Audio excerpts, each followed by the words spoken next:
Hello and welcome to another episode of Pan and Zoom. I'm your host, Satie Gossett, where we talk to creatives about being creative. My wonderful guest is Norman D. Golden II, creativepreneur.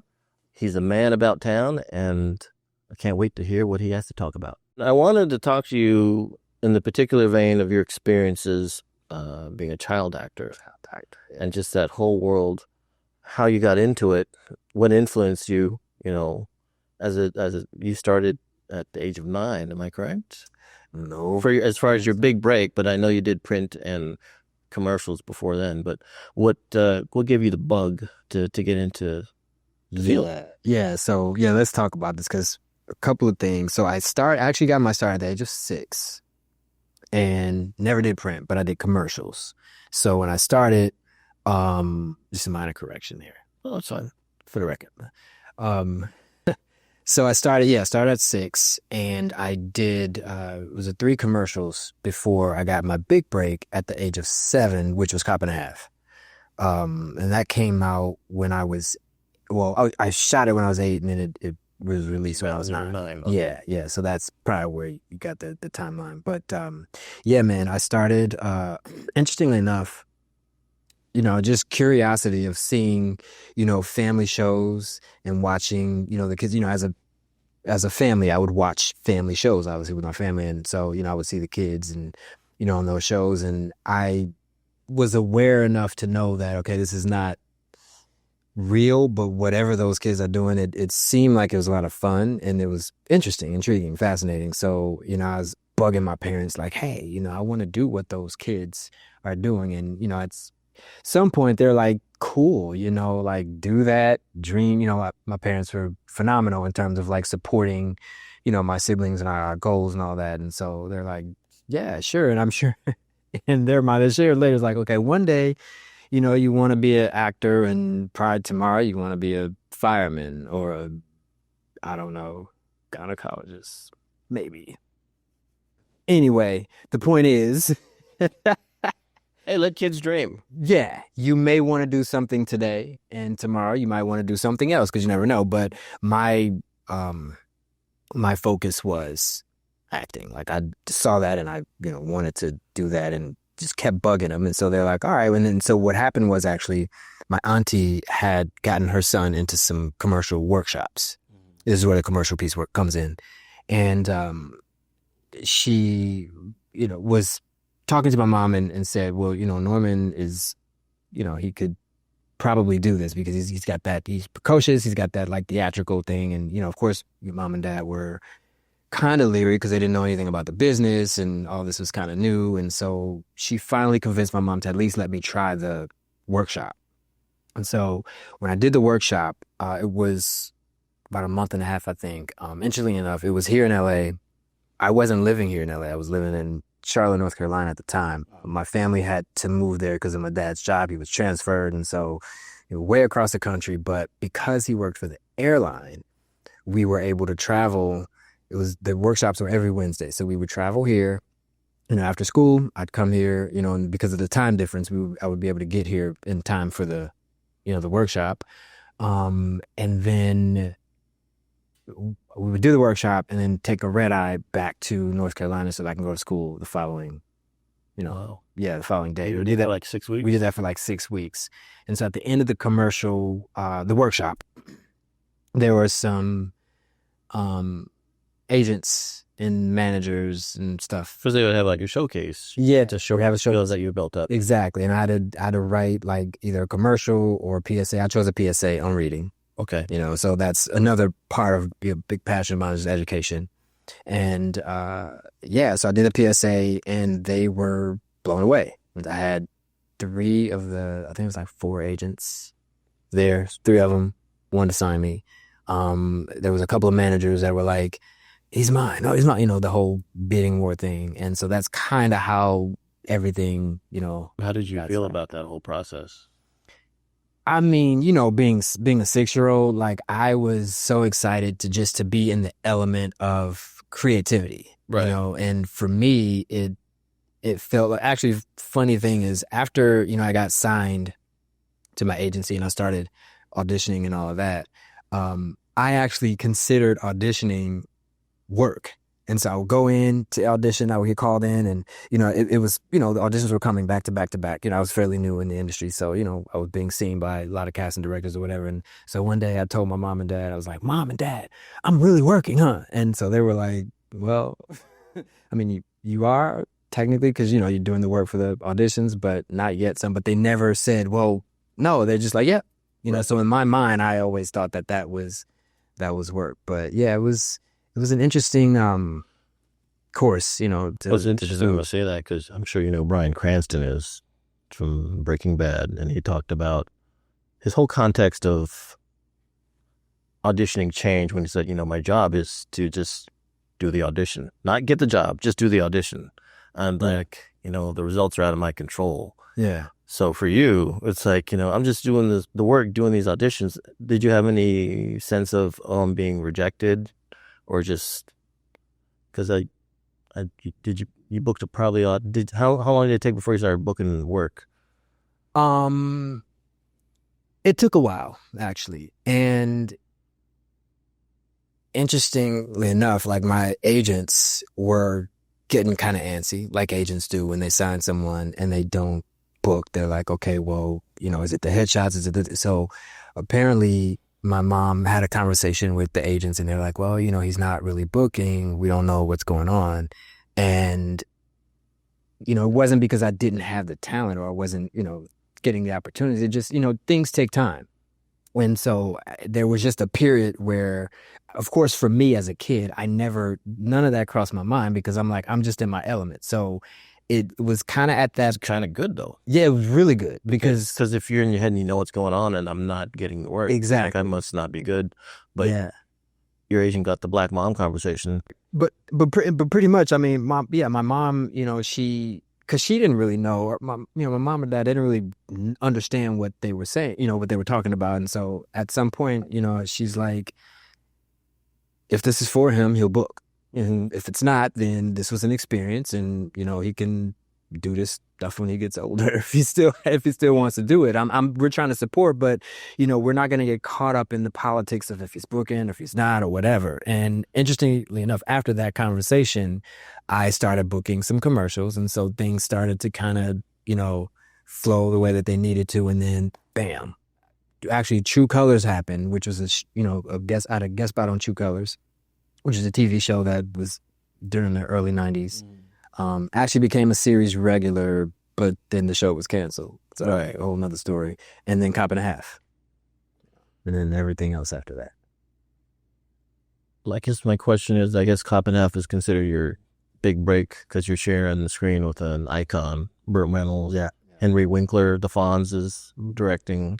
I rewatched it for this, and it is so 90s. It was such a 90s film. Yeah. Alan Silvestri, who did the Back to the Future score. And like, you could hear the inflections in the movie. It's like, oh, that sounds like Back to the Future too.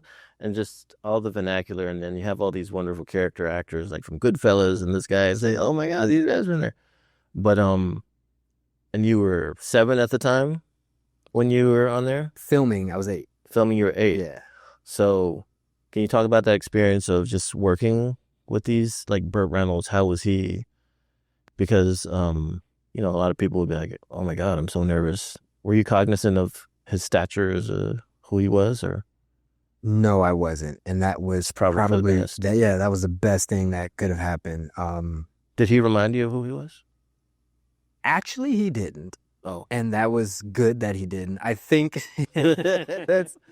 but speaking of that, I feel like, because like you said, Burt Reynolds is an icon, and so he got used to so many people recognizing him and knowing him. Yeah. Yeah, so it's almost like, but wait a minute, like, somebody who don't know who I am and don't care, like, yeah, so what are you supposed to know? But because Burt was Burt, and such a great guy, rest in peace. I think it kind of was refreshing for him after a while, where it's like, I'm used to people knowing, and it's kind of weird, but this is cool because I can now just really get into my element with this kid who, let's face it, knows nothing about this business. This is all new to him. So that was a great experience working with him, because there was a lot of gems that he dropped. For me, professionally as a, for the craft, and then also business wise to my parents, and some of those things was like, don't let him get a bad taste of the industry and the business part, keep him as pure as you can for as long as you can, for as long as he's going to do this. Mm-hmm. And that's just like, keeping him out of, cause he's like, keep him out of acting classes, keep him out of all those little circles and just let him be. Cause that's the spontaneity and that's that's the magic that people are looking for. I mean, the thing that struck me in rewatching the film is how present you are as a young actor. Yeah. And, sometimes you can just see it in the eyes of an actor and they're not putting on airs. They're just being the character.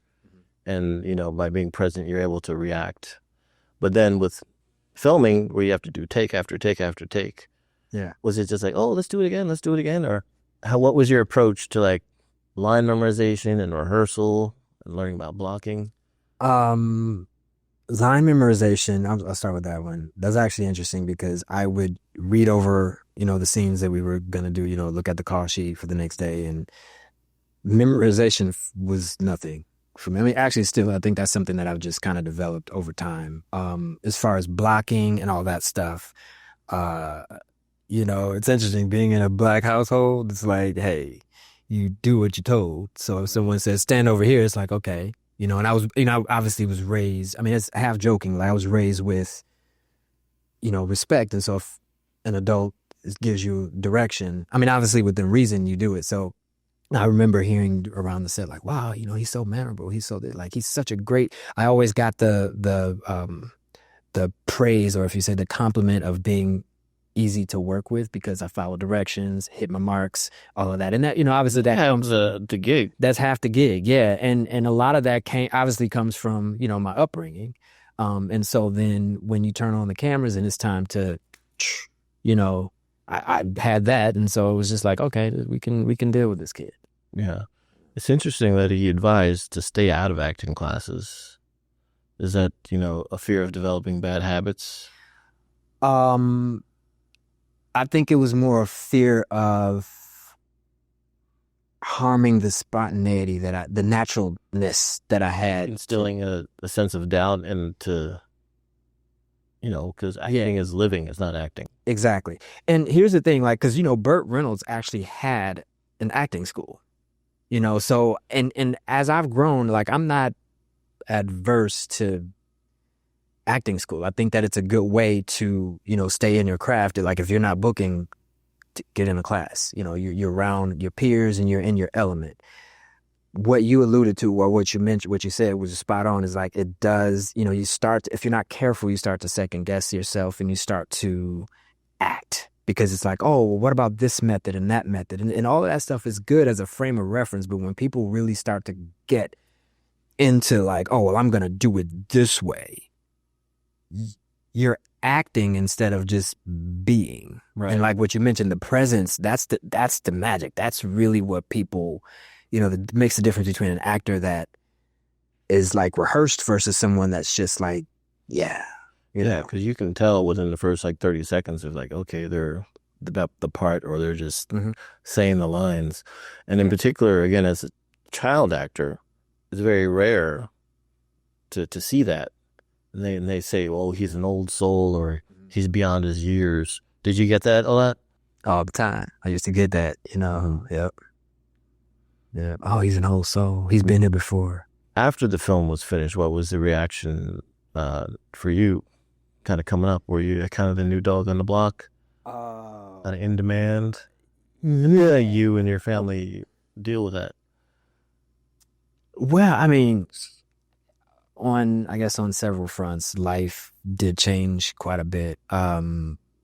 Personally, because I actually, interestingly enough, I filmed in the summer of, was at 92, and I went back to school. The film wasn't out, but then I had to take some time off of school to do like promos, and so I was flying back and forth to New York to Good Morning America and all these interviews, blah blah, here and there, and then come spring is when it came out. April 2nd of 93 is when it came out, and I just school was still in. So then when I went back to school after the release, you know, it's like, whoa. Yeah, All of a sudden, I have 50 new buddies. I have all these new friends. I'm like, whoa. And then like the 3 friends that I had before any of that, they're just like, are we still friends? And you know, me, I'm like, of course. Like, I don't know these people. Like, I didn't know them before then. You know, same deal, you know? So that was an adjustment. As far as my family life, I mean, it was kind of something like, okay, well, this is now, like, this is Norman, this is what he does, but he's still, you know, for my siblings, like, he's still a little brother, and, you know, we still had the same dynamic, which I think was great. There was no, like, as far as, you know, I could, yeah, I mean, if you know, I'm just based off what you're saying, your mom's like, you still got to do your chores, take out the trash. Yes. Okay, movie star. Yep.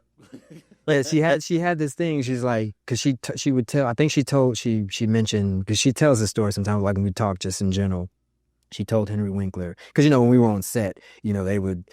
Now mind you, I'm 8. Yeah, Mr. Golden or Norman. You know sometimes they would say Mr. Golden. She's like, he's 8. Like, I mean, I get it, but yo, like, and she told him once. She's like, the same kid I brought to Florida to film this film. That's this kid I'm going to take back. So you guys be careful with, I get it. This is your world, but you know, let's be reasonable about, you know, about all this. Like, oh, Norman's asking for, you know. Yeah. Cause all too often you hear it going the other way where the kids are little tyrants or divas or whatever. And yeah. And it's shameful because the sense of entitlement about how they got there, you know, things are lost. Yeah. And then it kind of sullies the whole crew and the experience. Oh, so-and-so's coming? Yikes. Yeah. Yeah.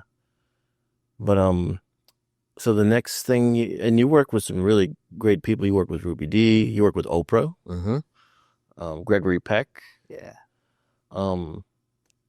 If we go back to craft, what did you glean off of working with these people? I know you said Burt gave you some jewels and gems, but did you get any like from Oprah and those guys? I would say one of the other persons that's worthy of note, I would say, that comes to mind. Actually, he's an actor, but he's a phenomenal director. He's all around artist. Bill Duke. Oh, I really enjoyed working with him. He directed a short film that I did for HBO called America's Dream, The Boy Who Painted Christ Black. And I really enjoyed working with him because he's like, he understands the craft of acting, and he really allows the actors to do their thing. And he understands what a director's role is on the set. And, you know, just being I mean, I was like 11 when I worked with him, and I learned so much, you know, from just that relationship, that you know, relationship between actor and director, from him. As far as actors, you know, Burt Reynolds, we already mentioned that. Speaking of Gregory Peck, I actually never really worked directly with him, but, you know, this guy, you know, again, rest in peace. He had such a, you know that you hear that term, they don't make him like that no more. Like, he's one of those actors, like, he's an actor's actor. And so all of the fawning over and the celebrity and like the set, like this guy was just like, when he walked on the set, he commanded such a respect because he really respected the craft of what he was doing. You know, it wasn't like, I'm Gregory Peck, I'm playing this character. Hi, Norman, how are you? It was just like, I'm a sailor and you're the cabin boy, so what's up? And I'm like, oh, okay, this is cool. Like, he's really like into this, so let's play along, you know. But it was organic, and I just nothing but great things to say about him. But, you know, much like Burt Reynolds, you know, they kind of came up in that same era where, you know, acting was much more than just, you know, how many followers you got, how famous are you? Yeah, do you feel like there's a reverence lost to the craft of acting now? I do, actually. I think some people would maybe disagree with me, but I think so, because we have this we have a culture of, like, again, like I mentioned, how many followers you have, how many, you know, and so we replace the fame or the attention that you get, you know, with actually really being able to do the work and shine at your craft and be great at what you do. So I think that is kind of what's being lost, unfortunately, in this newer generation. But just with anything, I mean, there's a lot of great artists that are still very much into, what they do. I think of Michael B. Jordan. I mean, I saw Sinners not too long ago, and I'm like, wow, this guy is like I have a lot of respect for what he does because I can see, and I mentioned Michael B. Jordan because you mentioned The Wire, and he was a child actor. I've seen, we've seen his trajectory, and it's like he's an actor. And sure, he's got the fame and he's had all the stuff and whatever, but he's definitely, keeping the craft alive, if you will.